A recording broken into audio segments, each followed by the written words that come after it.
The college connection that could flip Washington's future is on the table right now.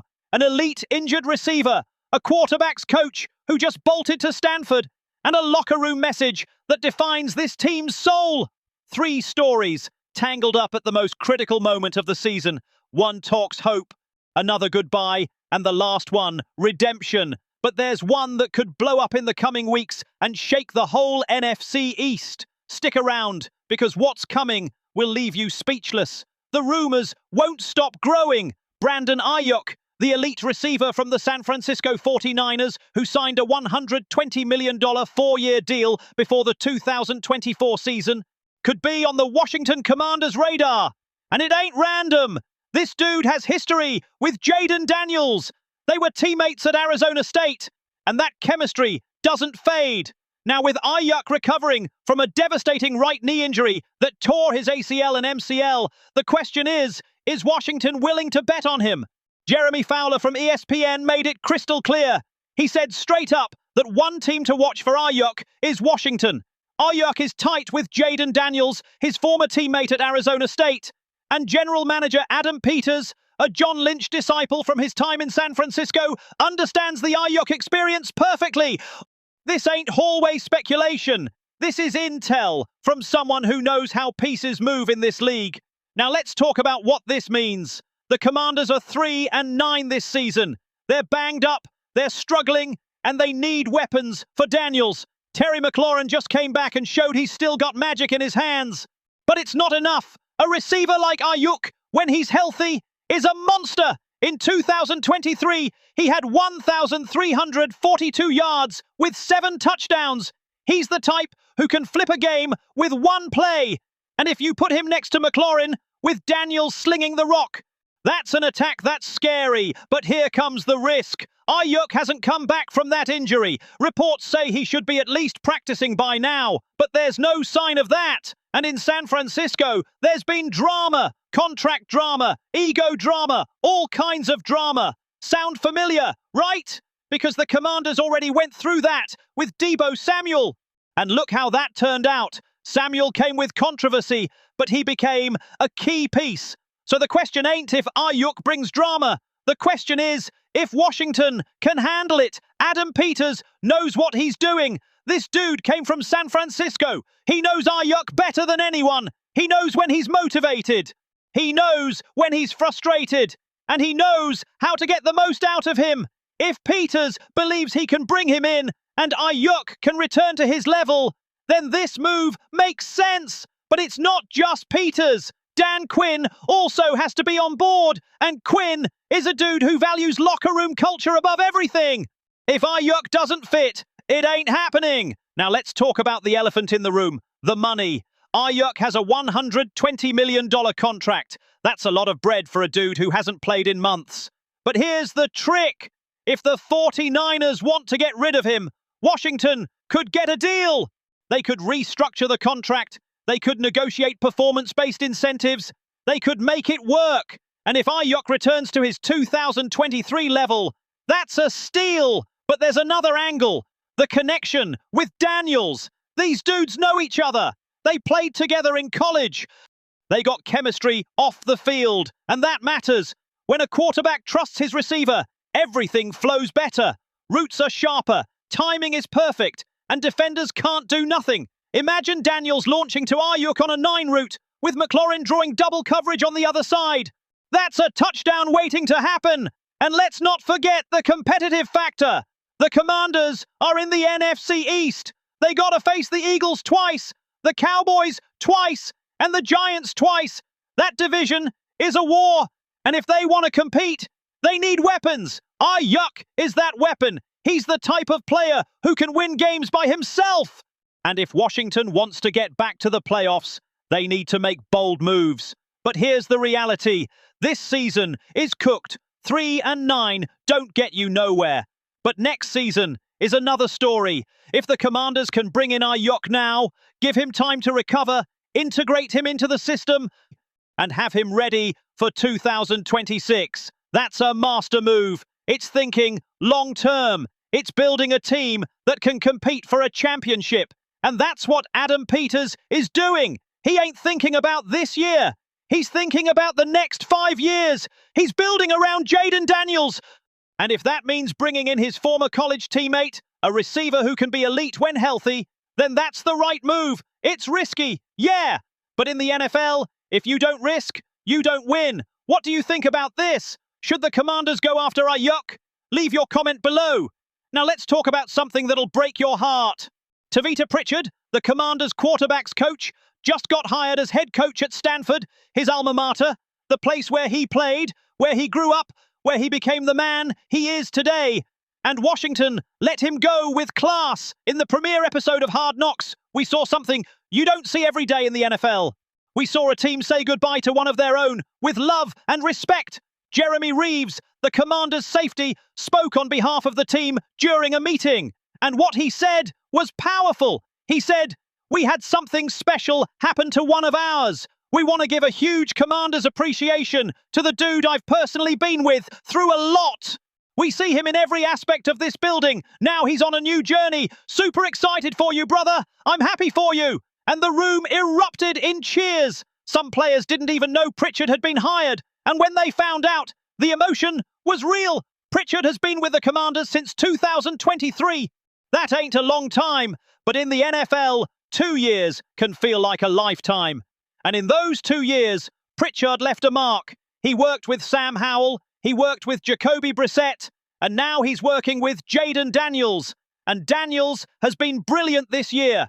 Part of that is natural talent, but part of that is Pritchard. He's the dude who's in his ear on the sideline, correcting mistakes, celebrating successes, keeping him focused. And now he's leaving. But he ain't leaving because he's running away. He's leaving because he got the chance to run a program at Stanford. Stanford is a dream job for him. It's where he played. It's where his heart is. And the Commanders get it. There's no resentment. There's no bitterness. Just gratitude. And that says a lot about the culture Dan Quinn has built in Washington. Pritchard spoke after the announcement, and what he said was beautiful. He said, "Brotherhood equals winning happens at the highest level. You guys have proven that and shown me that. And what you've allowed me to take now in this new role, I'm grateful because I go back with the strong conviction that it's what it's all about. Thank you for that. Those words matter because they show Pritchard ain't just grateful for the opportunity. He's grateful for the relationships he built, and those relationships don't end just because he's leaving. Pritchard will always be part of the Commanders family, and when Stanford plays near DC, you can bet there'll be Washington players in the stands supporting him. That's what brotherhood means. That's what culture means, and that's what the Commanders are building under Dan Quinn. Now let's talk about the impact. Losing Pritchard hurts. He's a great coach, but it's also an opportunity. Washington now has to find a new quarterbacks coach, and that person has to fit with Daniels. They got to understand how Daniels thinks, how Daniels plays, and how to maximize his talent. It's a critical hire, and Adam Peters has to get it right. But here's the thing. Pritchard left a solid foundation. Daniels is in good hands, and whoever comes next will have a quarterback who already understands the game at a high level. So while Pritchard's departure is sad, it ain't devastating. It's part of the business, and the Commanders are ready to move forward. And for Pritchard, this is a full circle moment. He's going to run Stanford. He's going to build a program. He's going to recruit players, develop talent, and compete for championships. And when he succeeds, and he will, the Commanders will be proud because he's one of theirs. Always will be. Now let's talk about something that defines this team. The Commanders lost to the Denver Broncos in overtime. 3-9 on the season. Playoffs out of reach. But something was different about that loss. It was the team's best performance all year. Terry McLaurin came back and showed he's still elite. The defense played with heart. And even though they lost, it didn't feel like a loss. It felt like a turning point. And Dan Quinn captured it perfectly in his locker room speech. He said, "We lost, but we're not lost anymore." Those words are powerful because they admit reality. Yeah, they lost. Yeah, the season is cooked, but they ain't broken. They ain't defeated. They still got fight. They still got pride. And that matters. Quinn spoke after the game in his press conference, and what he said was honest. He said, I thought coming off the field, it just felt like those are the games you do love to be a part of. The absolute battles. Two teams going for it, throwing punches back and forth. I hate the outcome, but I loved the fight. It's been tough as hell for a while, and I thought our guys played hard as hell, all improving. I saw where we can get better. And obviously, there's plenty of room to continue to do that. That's leadership. That's a coach who ain't making excuses. He's acknowledging reality, but he's also celebrating effort. And that's what you need when you're in a lost season. You need a coach who keeps players engaged, who keeps players believing, and who keeps players fighting. And Quinn is doing that. Now let's talk about the game itself. The Commanders played against one of the best teams in the league. The Broncos are playoff contenders. They got an elite defense, and Washington took them to overtime. That ain't luck. That's talent. That's execution. That's culture. And McLaurin was huge. He came back from injury and showed why he's one of the best receivers in the league. He made tough catches. He converted third downs. And he gave Daniels a reliable target. That's what this team has been missing. And now that McLaurin is back, the offense looks different. But here's the thing. This season is over. No playoffs. No championship run. But the last 5 games matter. They matter because you're evaluating players. They matter because you're building culture. They matter because you're setting the tone for next season. And if the Commanders can finish strong, if they can win some games, if they can show fight, that carries into 2026. And Quinn knows it. He ain't quitting. He ain't playing for a draft pick. He's playing to win. Because that's how you build a winning team. You don't accept losing. You don't accept mediocrity. You fight till the end. And that's what the Commanders are doing. Now let's talk about the schedule. The Commanders got the Minnesota Vikings next, then 4 straight NFC East games against the Giants, the Cowboys, and the Eagles twice. That's a brutal stretch, but it's also an opportunity. It's a chance to show you can compete with the best. It's a chance to ruin rival seasons. It's a chance to build momentum. And if the Commanders can finish 2-3 in those games, or even 3-2, that's huge, because it shows they ain't that far off. It shows that with a few more pieces, with some health, they can compete. And that's what Adam Peters needs to see.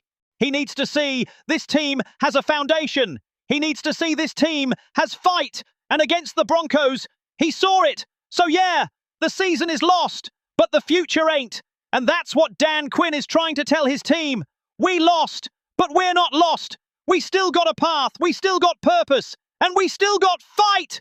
And as long as you got that, you got a chance. 3 stories. One about hope, one about goodbye, and one about redemption. The Commanders are at a crossroads. They can quit on this season and play for a draft pick, or they can fight till the end and build something special. And based on what we saw against the Broncos, they're choosing to fight. That's what Dan Quinn is building. That's the culture Adam Peters is creating. And that's what Washington fans deserve. If you want to be the first to know the latest news firsthand before anyone else, subscribe now. Don't miss anything that's coming for this team, because what's coming could change everything.